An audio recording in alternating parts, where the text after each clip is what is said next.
Hi, I'm E.D. Lewis, and welcome back to Nocturnal Reviews, and I forgot to turn all the lights on back here, so that's why we just got the single candle. But today, well, first off, happy Gothic Hearts. I hope everybody's enjoying their Gothic Hearts so far who are participating, and it's not too late to participate. There's still the rest of February to go. So today I'm going to be reviewing my first read for this year's Gothic Hearts.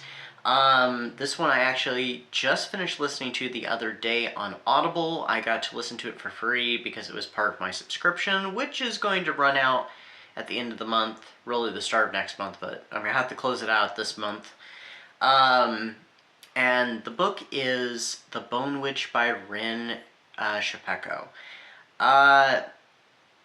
This is going to be one of those instances where I'm going to have to read the synopsis to you because I don't really know how to describe this book, and then we'll talk about the book. So here is The Bone Witch by Rin Chupeco. A story of scorned witches, sinister curses, and resurrection, The Bone Witch is the start of a dark fantasy trilogy. When Tia accidentally resurrects her brother Fox from the dead, she learns she is different from the other witches in her family. Her gift for necromancy means that she's a bone witch, a title that makes her feared and ostracized by her community. But Tia finds solace and guidance in an older, wiser bone witch, Lady Michaela, who takes Tia and her brother to another land for training. In her new home, Tia puts all her energy into becoming an Asha, one who can wield elemental magic. The dark forces are approaching quickly, and in the face of danger, Tia will have to overcome her obstacles and make a powerful choice. Hey there!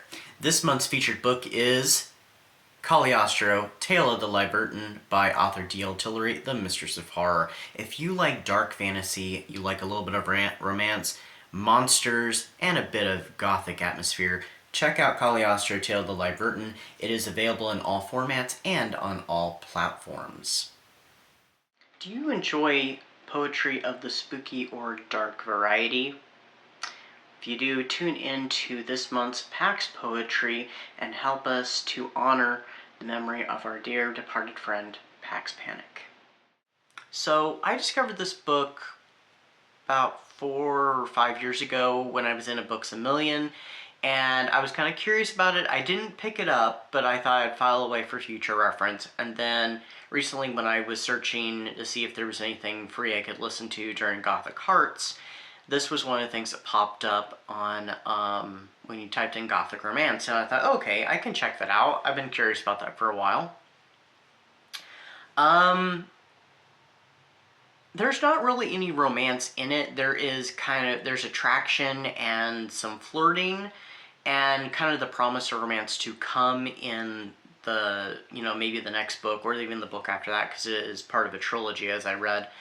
I was a little confused by this one, though. I was having a hard time getting into the book. I didn't know what was going on. And also, it's being told from a dual timeline. There's the past and the present. Much of the book is taking place in the past as Tia is telling her story. And then there's the present, which really threw me off. And I didn't know who this character was, the other character telling what's going on in the present. I didn't know who that was, and so I was just a little off-put by that.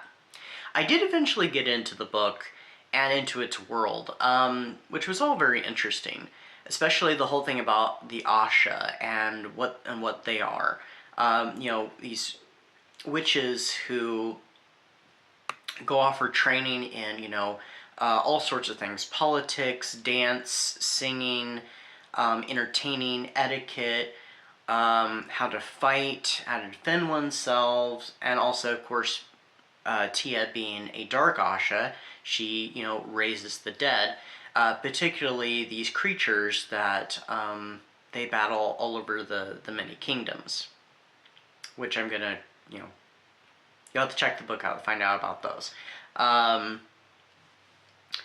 So it took me, like I said, it took me a little bit to get into this book, but it was really well written. And I did see where on some reviews where people had kind of the same problem where it was hard for them to get into the book. I don't know if it was necessarily the same problems I was having, but the book is very well written, and others had mentioned it is quite slow. It is a slow burn, but once it takes off and you really get to know all these characters,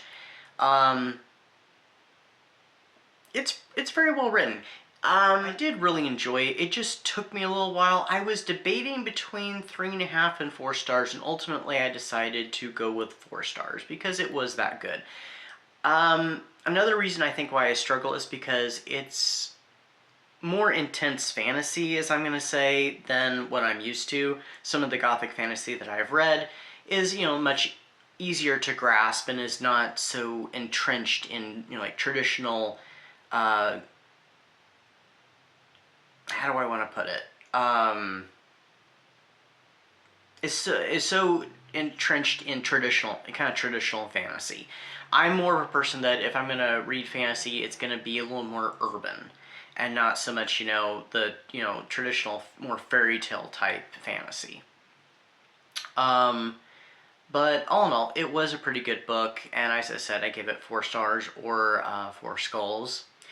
And I don't know if I'm going to continue this. I think if I did, I would have to continue it with audio. I'm not sure. The two who read the book were quite excellent. I actually preferred the one who was telling Tia's story more than the present timeline being told by a bard, which I had to look that up because I'm like, okay, who's the other perspective? I was really confused by that.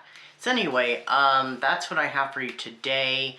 What are you up to? What are you currently reading? What are your reading plans, watching plans, activity plans? Are you going to go see Wuthering Heights, which is getting ready to come out this next weekend? I'm definitely planning on it.